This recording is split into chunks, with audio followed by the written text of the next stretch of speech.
우리가 오늘 10장 말씀을 보았습니다만은 우리가 다니엘서 1장부터 해서 9장까지 쭉 보면 다니엘의 삶에 있어서 그 속에서 하나님께서 다니엘에게 주시는 사명이 있다. 하나님께서 다니엘을 선택하셔서 은혜를 베푸시고 사용하시는 목적이 있다라고 하는 것을 발견하게 됩니다. 그게 무엇입니까? 바로 하나님의 계시, 하나님의 환상, 그 시대를 향한 하나님의 말씀을 다니엘이 깨달아 알고 그것을 바르게 설명해 주는 것. 그게 바로 다니엘이 하나님께서 불러 쓰시는 목적이 된다. 바로 다니엘의 사명이 된다라고 하는 것이죠. 그래서 환상을 주신 하나님께서 만유의 주제이시며 세상을 다스리신다라고 하는 것을 온전히 드러내는 것이 바로 다니엘의 사명인 것을 보게 됩니다. 그냥 단순히 환상을 해석해 주는 것에 끝나는 것이 아니라 그 환상을 통해서 뜻을 설명해 주며 또한 그 나라에 다스리는 일에 깊이 참여함으로 정말 살아계신 하나님이 모든 것을 주관하신다라고 하는 것을 다니엘이 자기의 삶을 통해서 보여주는 것. 그게 다니엘에게 주어진 사명이 된다라고 하는 것이죠. 오늘 우리가 읽은 10장의 말씀 속에도 보면 다니엘이 무엇을 봅니까? 환상을 봅니다. 고레스왕 3년에 즉 이 환상이라고 하는 것이 그냥 엉뚱한 곳에서 보여진 게 아니라 삶의 자리에서 한 나라를 섬기는 그 신하의 입장에서 열심히 일을 하고 있는 그때에 다니엘이 환상을 보게 되었다라고 하는 것입니다. 그래서 그 환상이 무엇에 관한 것인지 다니엘은 알게 되었고 그 환상 속에서 하나님이 보여주시고자 하시는 뜻이 무엇인가라고 하는 것도 깨달아 알게 되었다라고 하는 것이죠. 그래서 결국은 큰 전쟁이 일어날 것이다 라고 하는 것을 다니엘은 알게 됩니다. 그 전쟁에 대한 환상을 보고 다니엘이 무엇을 하는가라고 하는 게 참 중요하지요. 우리도 신앙생활을 해 나아가면서 말씀을 통해서 은혜를 받습니다. 때로는 하나님께서 주시는 정말 꿈도 꾸게 되고 그 꿈을 통해서 우리들의 삶에 어떤 일이 일어날 것인지 혹은 하나님이 우리를 어디로 이끌어 갈 것인가라고 하는 하나님의 마음도 알게 됩니다. 근데 중요한 것은 무엇이냐? 그와 같은 모든 것을 알게 되고 또한 기도함으로 깨달아 알아나가는 그 모든 과정에서 보여지는 다니엘의 믿음의 모습, 그 삶의 모습을 우리도 닮아가야 된다라고 하는 것이죠.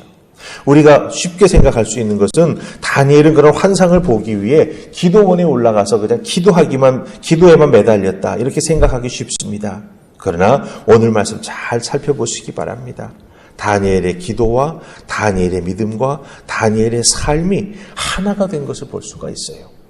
자기가 일하던 자리에서 기도하는 믿음의 모습을 우리가 보고 그 속에서 하나님께서 또한 환상을 주셔서 그 시대를 이끌어가는 귀한 믿음의 사람이 되도록 다니엘을 세워주신다라고 하는 것입니다.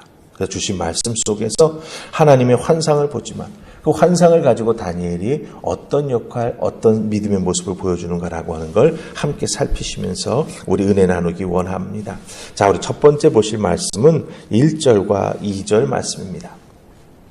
1절, 2절 찾으셨습니까? 우리 같이 읽습니다. 자, 시작.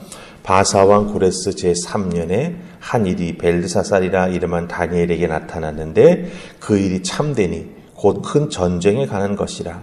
다니엘이 그 일을 분명히 알았고 그 환상을 깨달았느니라. 그때 나 다니엘이 새 이래 동안을 슬퍼하며. 아멘. 자, 고레스왕 3년에 다니엘이 환상을 봅니다. 그 환상을 통해서 큰 깨달음을 얻었다라고 성경은 말해줍니다. 근데 그 깨달음이 무엇인지 당장 설명되지는 않습니다만 전쟁에 관한 것이죠. 전쟁은 사람이 죽는 것입니다. 나라가 무너지고 또 다른 나라가 세워지는 것이죠.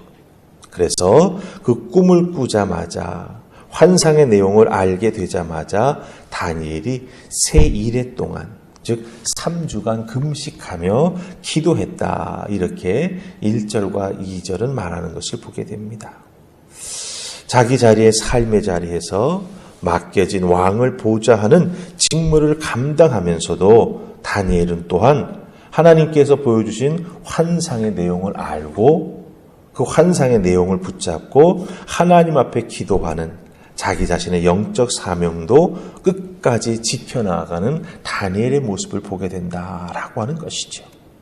하나님 앞에 두려움을 느낄 수밖에 없는 그 환상을 보고 다니엘은 슬픈 마음을 갖고 하나님 앞에 금식하며 기도하기를 시작했다라고 하는 거예요. 자, 생각해 보십시다. 함께 일하는 동료들이 있습니다. 때로는 왕도 나아가 만나야 합니다. 그런데 그 자리에는 분명 식사의 자리도 있을 수 있고 사람과 만나서 차를 마시거나 다과를 나누는 그런 자리도 있을 것입니다. 하지만 다니엘은 금식을 했습니다. 먹지 않았습니다. 그리고 다른 사람들이 느끼지도 못하는 전쟁에 대한 그 큰 깨달음을 가지고 기도를 하는데도 금식하며 기도하니 그것을 알지 못하는 사람들은 다니엘의 그런 행동을 참 별나다라고 생각했을 것입니다. 하나님을 믿는 사람이라고 하는 건 알았는데 저렇게 별나게 믿어야 되나 이런 생각을 하기 쉽상일 것입니다. 왜냐하면 다른 사람들과 구별되는 그 때를 정해놓고 하나님 앞에 매달려 기도하는 다니엘의 모습을 그 사람들이 보게 되었기 때문이지요. 여러분들, 우리가 여기서 기억해야 될 것이 있습니다. 하나님의 사람들은 모든 것이 잘 되는 것 같은 상황에서도 하나님의 음성을 듣고 하나님이 엎드려 기도하라라고 하면 기도해야 합니다. 하나님 앞에 나아가 기도하는 하나님의 사람이 되라고 명령하실 때에는 우리들의 삶의 자리에서 분명히 멈추어 서서 하나님 앞에 나아가 기도해야 된다라고 하는 것이죠. 세상 사람들은 위기를 보지 못합니다. 하나님의 음성도 듣지 못합니다. 그러나 하나님의 음성을 통해 위기를 깨달은 자들은 그것에 대한 사명을 깨달아 알고 아버지 앞에 나아가 기도하는 사람이 되어야 한다라고 하는 것이죠. 일이 잘 풀린다 하여서 믿음으로 보아야 할 것을 보지 못하고 대비해야 될 것을 대비하지 못하는 그런 우리가 되지 않아야 한다라고 하는 것이죠. 일이 잘 풀리면 잘 풀릴수록 대비하고 깨어있는 하나님의 사람이 되기 위해서 우리는 기도해야 되고 말씀을 더 가까이 두어야 한다라고 하는 것 꼭 기억하시면서 하나님 앞에 삶의 자리에서 기도하는 여러분들 되시기를 주님의 이름으로 축복합니다. 자, 우리 3절 말씀 또 보십시다. 두 번째로. 같이 3절 말씀 읽습니다. 시작. 새 이래가 차기까지 좋은 떡을 먹지 아니하며 고기와 포도주를 입에 대지 아니하며 또 기름을 바르지 아니하니라. 아멘. 자, 3주 동안 다니엘이 어떻게 지냈는가라고 하는 것을 보여줍니다. 2회 동안 모든 것을 절제하고 또 금식하고 하나님 앞에 매달립니다. 큰 전쟁이 일어날 것이라고 하는 두려운 환상을 보았기 때문에 그 문제를 놓고 하나님 앞에 간절히 매달리는 다니엘의 모습을 보게 됩니다. 자, 여기서 우리가 중요한 것이 있습니다. 뭐냐 하면 하나님께서 하나님의 뜻을 다니엘에게 보여주셨습니다. 다니엘에게 깨달아 알게 해주셨습니다. 그런데 만약에 다니엘이 그 하나님의 보여주시는 그 환상, 그 은혜의 무게, 그것을 통해서 자기가 감당해야 될 사명의 무게를 느끼지 못하거나 감당하지 못하고 회피해 버렸다라고 한다면 사실 기도도 못하게 되는 것이죠. 하나님의 뜻을 세상 사람들에게 알려주게 되지도 못하는 것이죠. 여기서 우리가 발견하는 것이 있습니다. 하나님께서 하나님의 뜻을 보여주실 때 그 보여주시는 사명의 은혜, 또 말씀의 무게를 느끼고 깨닫는 자가 되어야 한다고 하는 거죠. 그 무게를 견디어 나아갈 수 있도록 믿음으로 준비된 하나님의 사람이 되어야 한다고 하는 것입니다. 하나님께서 왜 보여주십니까? 하나님께서 왜 들려주십니까? 감당하라고, 기도하라고, 그것을 통해서 하나님의 뜻을 세상 사람들에게 알려주라고 우리에게 깨닫게 하고 우리에게 보여주시는 것입니다. 그런데 그것을 감당하지 못한다면 하나님께서 우리에게 보여주시고 들려주시고 깨닫게 해주시는 의미가 다 없어지고 만다라고 하는 것이죠. 다니엘은 그 무게를 감당했습니다. 그래서 하나님 앞에 결단하고 나아가 기도합니다. 왕 밑에서 중요한 직책을 맡은 신하입니다. 그럼에도 불구하고 기도에 소홀하지 않습니다. 전심전력으로 기도하며 맡겨진 신하의 직책도 잘 감당해 나아가고 있다라고 하는 것이죠. 여기서 우리에게 귀하게 적용해야 될 귀한 다니엘의 모습을 봅니다. 이 시대를 살아가는 우리 성도들 매우 바쁘게 살아갑니다. 정말 열심히 일하면서 살아갑니다. 그러나 바쁘고 열심히 일하는 가운데서도 우리는 우리에게 주어지는 기도의 사명, 기도의 무게, 하나님 앞에 무릎 꿇는 시간을 놓치지 말아야 한다라고 하는 것이죠. 형식적인 기도를 넘어서서 하나님 앞에 깊이 기도하는 우리의 시간을 꼭 가져야 한다라고 하는 것입니다. 예수 그리스도의 이름으로 하나님 앞에 무릎 꿇는 것 외에는 우리 인생에 답이 없다라고 하는 것 우리가 체험적으로 잘 알고 있지 않습니까? 기억하십시다.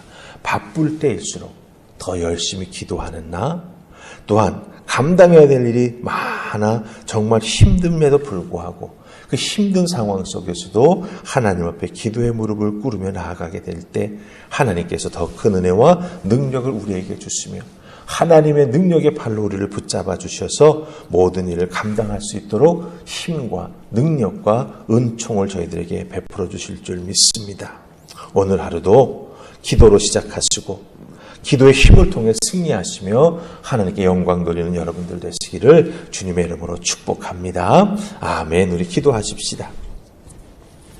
좋으신 하나님 감사합니다.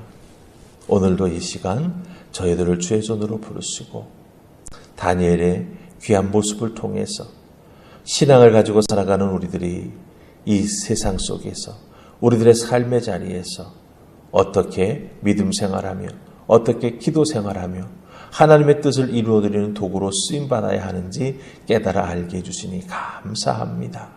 하나님, 기도하는 자, 그 말씀의 무게를 감당해 나아가는 자, 사명의 무게를 감당해 나아가는 우리 모두가 되게 하여 주시옵소서. 우리를 지명하여 부르신 하나님의 뜻을 깨달아 알고 그 사명에 순종하며 감당해 나아가는 우리가 되기를 간절히 소원하옵고 예수님 이름으로 기도하옵나이다. 아멘.